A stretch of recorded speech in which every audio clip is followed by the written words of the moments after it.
G'day guys, it's Adam here from the Landscape Store. Just going to show you today how to wire up your automated irrigation controller. Got mocked up on the wall a 3-valve manifold, and we're using a Rainbird TM2 link-ready Wi-Fi controller.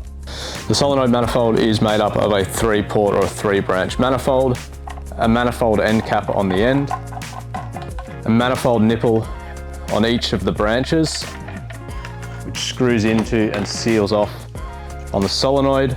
When you assemble the solenoid, make sure you're following the direction of flow marked on the solenoid. Everything up until this point does not need thread tape. There will be O-rings in all of the fittings. Beyond here, we'll thread on our pressure regulator and filter. You will use thread tape assembling the pressure regulator and filter into the solenoid. I haven't done it in this. And then finally, a nut and tail off the end of the pressure regulator. And that's where your low density poly is going to connect on. Go to your lawn pop-ups, your drip line, or your other irrigation. The water inlet on the manifold is coming in through a compression fitting, which will run off to our mains water using blue line. In addition to that, all you're going to need is your low voltage irrigation wire, wire cutters, a screwdriver, and your wire connectors. Regardless of the brand or the make of the irrigation controller, you're going to have a very similar terminal block to the one we've got here. The ports of interest at the moment are going to be our numbered ports. On this controller, it's a 4-station irrigation controller. So we've got ports labeled 1 through 4. We are then also interested in the C port, which is our common. Today, we're not going to be doing anything with the sensor port or the 24-volt input. Getting into the wiring now, we're using a 3-valve manifold, which means we're going to need 3 active wires and 1 common. In this setup, I'm using 5-core multi-core wire. So we'll have the 3 for the active and 1 for the common, and then we'll also have 1 spare. Leaving a spare wire, depending on the complexity of the install, is really handy. It'll save you having to retrench the wire or reroute the wire. So we've run the 5-core wire from the controller. We're using black for the common, and then we're using 3 other colors for our stations 1, 2, and 3. In this example, I'm using red for 1, yellow for 2, and green for 3. Use whatever colors you like.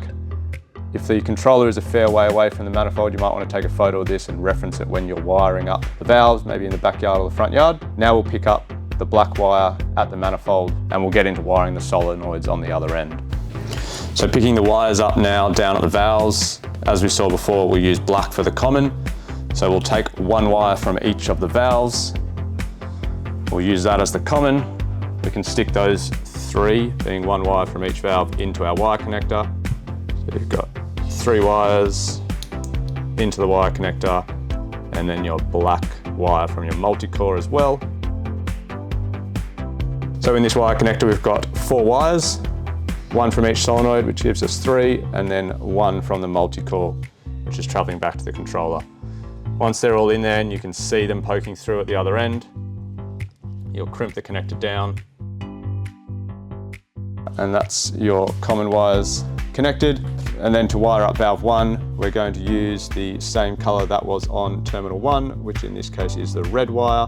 Stick both of them into the wire connector and crimp that into place. And then we just repeat that again for valves 2 and valves 3, making sure we're getting the yellow wire, because that's what was on terminal 2.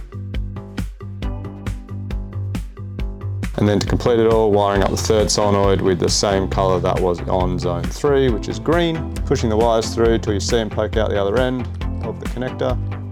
For any spare wires lurking at either end, in this case, as expected, we've got 1, it's the white wire. We'll just stick another wire connector over the top of that, and that's going to keep any moisture out, stop it corroding or breaking down.